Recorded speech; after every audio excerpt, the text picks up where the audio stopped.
It's interesting because I think, you know, in our case, I mean, this might be true for other artists as well, but people, I think, may think that the process of making an album is kind of premeditated, where you're sitting down and you go, okay, what kind of album are we going to make? What are we going to write about? How's it going to sound?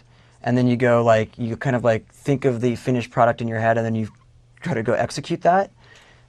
Where quite the opposite is really essentially true for us.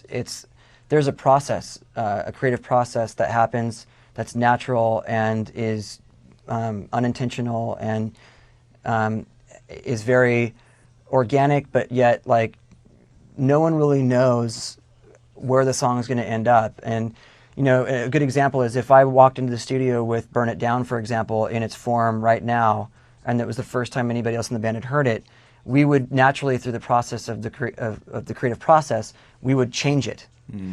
So, you know, where we are at with an album when we're finished with it, really is not a product of what we intended to achieve when we started.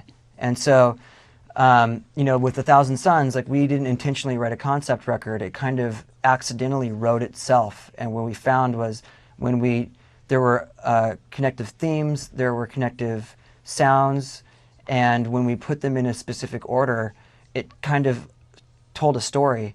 And with this album, we weren't really necessarily talking about social issues. We were talking about relationships. We were talking about human emotions.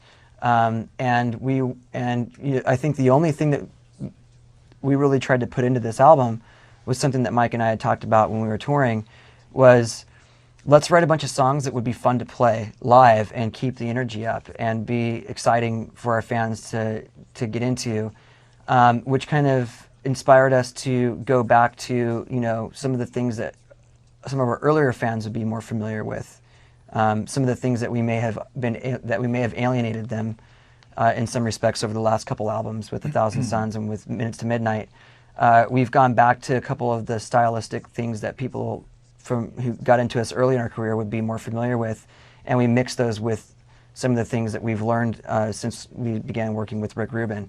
So, you know, in this album, we really just wanted to make an album that represents the best of what we can do now, and that's the only really predetermined thing that we try to do before we go in the studio, is we want to make music that's relevant to us as people now, and that makes us feel fulfilled creatively.